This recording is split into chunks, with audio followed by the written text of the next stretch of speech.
Welcome to IlliniGuys Halftime Live. This is Mike Kegley here with Steve Sturm. We'll see who else is going to be here.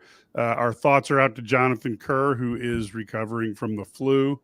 We did not want anything getting passed from microphone to microphone, so we definitely left him. We let him recuperate.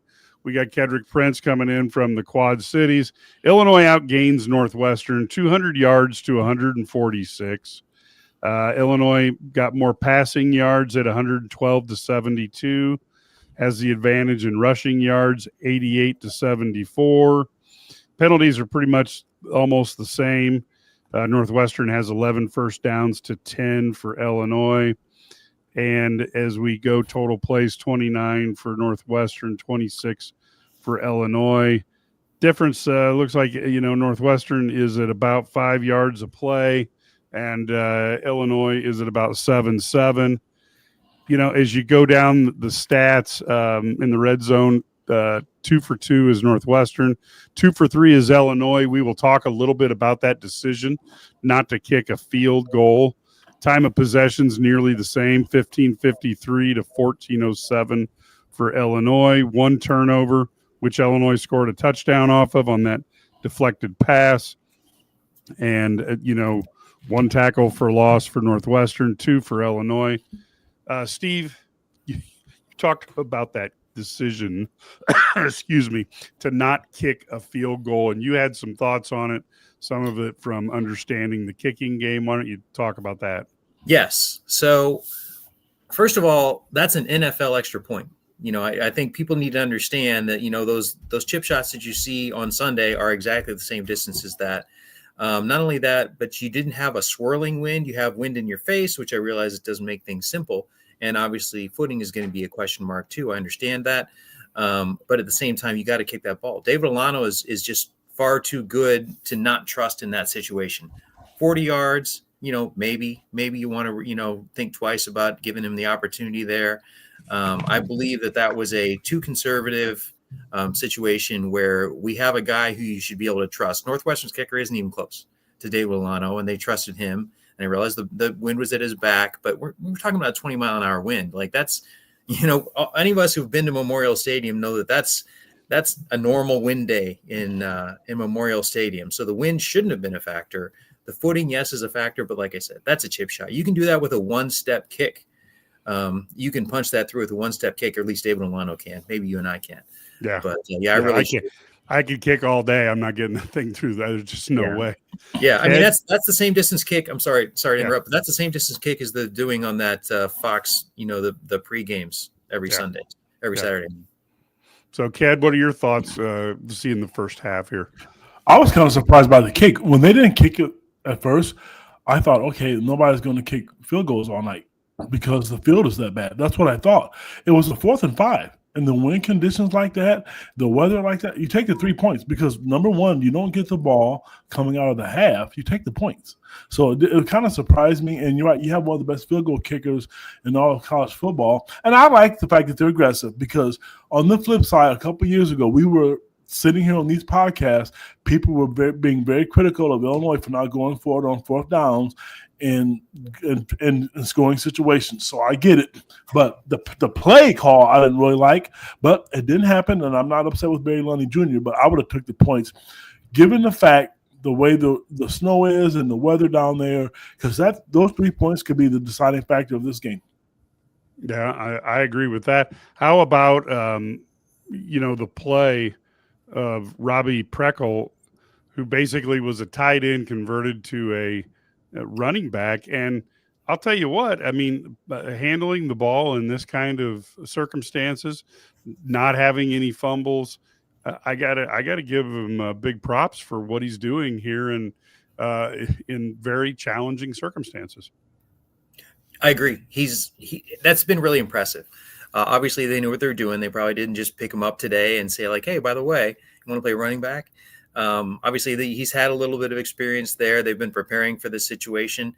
But at the same time, that's a really, really good coaching move. That's a guy who's going to succeed in a slippery environment like this, and they keep feeding him. So obviously it was not a situation where they were just going to give him a couple of handoffs in certain situations. They're running several different plays with him. So hats off to them. Good move, Northwestern coaches. I'll tell you guys. Well, let me ask you guys. I know, Mike, we haven't got to this point yet. Why are they not rushing the passer? I'm really struggling with that.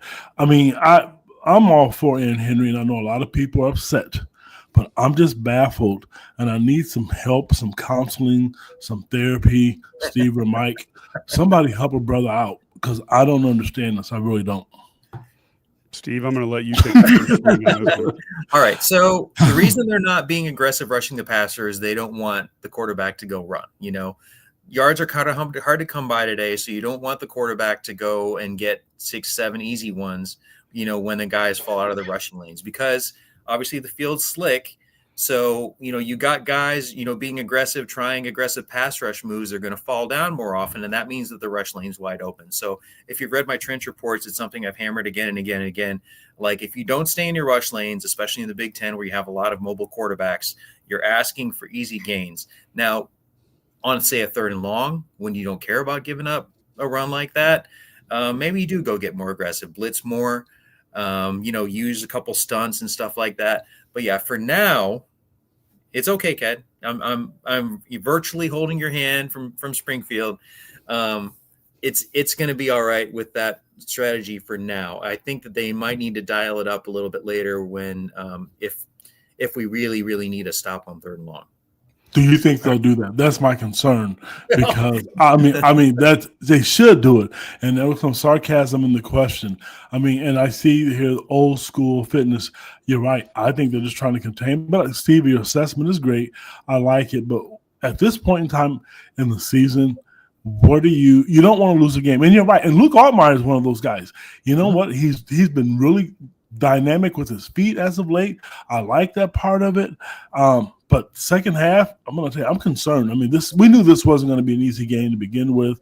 If you're into betting and odds, the spread was only 7, even with the win conditions. I'll give both teams credit. They're not just making this boring. They're trying to throw the ball. And I don't know, Illinois is a Nike school. I don't know what Northwestern, I don't know what shoe company they have, but they're moving pretty good on the fields. I'm impressed, especially with the passes. Yeah, I got to be honest with you. I didn't think the passing game would go as smoothly as it has so far. And I do think the Illini have an advantage there with Luke Altmaier and better wide receivers. Would like to see that, utilized a little bit more as we go into this. I'll tell you, the only play that frustrated me this half that I was just what the heck, was when Tanner Heckel was in that zone guarding no one. And when you see on your left-hand side, you see a receiver go behind you. There's nobody in front of you. So you should at least drop back in the zone because it looked like they were in a 4 deep, 4 across. So I would have at least not wanted the guy to get behind me. Yeah. And I was just about to say that, actually. We can't play zone defense. I don't know why we can't play zone defense and why we keep calling it. Like I broke down a play against Indiana where the very same thing happened. We had all of our guys lined out midway through the end zone, and then we had 3 guys open at the back of the end zone. Like, why would you not just at least, fall back a little bit there? Heckel, I guess, was kind of watching the guy in front of him, but the guy in front of him, so theoretically you're thinking that they're going to pass short and then I'll be able to close on him before he reaches the goal line. But yeah, like if you're in a zone defense and you're a safety in that zone defense, you obviously, rule number 1 is you can't let the guy get behind you. Like you've got to get that guy who's behind you. That is rule number 1. It's not a complicated one. Yeah. But the very same thing happened in Indiana. Like we had 3 guys lined up in the front of the end zone and they had 3 guys open at the back of the end zone. Like, what are we doing here, guys? I shouldn't say that. I had 2 teams were my best players, my 2 best players. I had 1 team where my 2 best players in basketball could not play zone. So I had to play man-to-man if they were in the game because if they were in a zone, they couldn't do it. And it's not the end of the world. There are guys who can't do things. There's some, there's situations where you haven't taught it right or you just can't get it down. We're late in the season, and teams have been beating us in zone defense all season long. That's what killed us against Washington too. Don't play zone. Like if you can't play zone, then don't play zone. It's it's not that complicated yet. I don't know. Yeah, it's not the end of the world. But the not teaching it scares me because they should be able to teach it. This is not like junior high football. It's not elementary football. You should be able, you covering it, it may be tough for you, but teaching it scares the hell out of me to hear you say that, because at the end of the day, they should be able to. And no matter what, I feel bad. I really do. And maybe this is just me being, a softie here, which doesn't happen very often. I feel bad for Aaron Henry. I mean, the fans, the media, this is tough.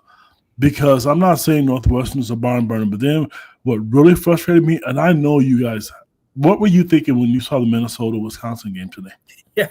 I know that had to upset you. It had to, because you saw them just come out and just take it on to the woodshed. And I don't know, it's tough because this game, granted, the weather is not great. But some of the mistakes that they're making is tough, and I don't know what the answer is. I really don't. I know a lot of people are going to say, ring him up, bring out the Grim Reaper. I don't know. Yeah. Look, Aaron Henry has some ability. It's not like he's the worst coach ever, but he's not the only one. I mean, I've hammered Barry Lunny several times on offense too. Like, we keep asking Caden Fagan to block. He can't block. Just figure that stuff out. If Caden and Fagan Brett talks about that. The thing that don't ask him to do what he can't do. Steve, the thing that kills me about that is Brett constantly, and he's been pretty good about, well, we have to redesign around what our players can do, not what we want them to do. Yeah. And there have been a few cases this year where his philosophy has not been adhered to, or maybe they thought they were too optimistic that somebody was able to they think somebody can be able to learn when they just can't. I mean, there are some guys who are really good practice players, and you get them in a game and they can't pull off what they do in practice. Hey, Mike, just real quick. Can I comment on Chris McIntosh's comment? Here's the deal. He's right. I've heard a lot of people make this comment before, and they recruit to that. They recruit to man coverage. And at some point, it's not, if you don't have the talent, we have to stop kidding ourselves. And I know they're trying to recruit the athletes that you had when you had Devin Witherspoon and those guys. I understand that. But this isn't that group. And you can't play the same coverage if you don't have it. And I know that. And they're getting burnt because of it. So at some point in time, you have to make adjustments to the talent that you do have. And you know what? When they call a recruit and say, hey, you know what? We want you to come play cornerback for us. This is what we do. That's great. That sells. But right now, you're not good enough to do that. I like that comment because you don't have a bunch of NFL guys back there this year. Yeah, I think that's fair. Can I just add one thing? It's one thing I wanted to bring up, and then it's kind of responsive to what Ked just said as well. Matt Bailey's playing linebacker today, kind of similar to what he did last year. If you notice that, he's actually playing a rover linebacker this whole game, which makes perfect sense. He's there in run support. Northwestern figured to be throwing in short zones, and so he's there, where the ball's likely to be. So that is a little bit of the problem here today, and that we've got, we actually have guys playing high safety who are not normal safeties. Now, that kind of circles back to another complaint I've had this year, where we have a very deep and talented roster, but for some reason we only want to play 6-7 guys at every position. So, we need to let the second string play. We need to let the third string get out there. I know that we have talented guys who can play. They're just, it seems like once we're past week 2, like he locks off the roster at 45 and that's it. So. Yeah. And some of that I've learned from coaching myself is that you sometimes do have to trust the fact that the coach does what he sees in practice. At the same time, when you see it happen every year, that's certainly something that's worth looking at. And I'll tell you right now, I don't think the linebackers this year, I just don't think they're fast enough. And they certainly don't fill the holes the way historically we have. I think Rosiak is pretty solid, but the defensive line doesn't help them a lot. I just want to respond to your and J-Boke, however we say that, their comment. Look, we have 70 extra guys that are not playing this year. There's no way that all of those guys can't play. You tend to assume that a player, a coach wouldn't play, the guys who aren't ready to play. And that's normally a natural assumption. But we've seen Bielema cut off his roster at, say, 40 or 45 every single year. And this year he has a massive roster. And we're still not seeing him rotate other guys in there. There's no way that 70 of those guys can't play. Maybe there's a loyalty, point, but at the same time, those players need to play. I agree with you, Steve. So, yeah, and then if everybody was healthy, certainly this team would be better. There's no doubt. I don't know that I'm certain that they would still be one of the better defenses in the Big Ten. No, their record would be the same. I'm sorry. Yeah. Well, I got to be honest with you. I disagree with that Washington game plan, but I don't know that it would have changed. So, they were just a better team. They were a better team. They didn't put pressure. Nobody could understand that. Then the next week against weaker opponents, against Maryland and Rutgers, they changed their philosophy a little bit. I understand that. Yeah. Yep. Normally you have 85 guys. You're in the red shirt rules used to be different. 15 of those guys are going to redshirt, and another 10 of them have bad attitudes. Another 10 or 15 of them are hurt. And that's why you ended up with like 45. But that's not the case when you have the massive roster situation we have now. So. Yep. And here comes our resident, doesn't like our head coach, no matter what sport it is. St. Dominic's Rosary is back. We don't like Brad Underwood. We don't like Brett. I do like how the buck stops here, and then you talk to Fitzgerald that he's declaring victory because it was proven that he didn't know about what was going on his team, which is kind of like, hey, man, I have no clue. So I'm a great guy because I have no clue that they were having car washes in the showers. Yeah. Look, as your resident lawyer, just let's all keep in mind that literally nothing was proven.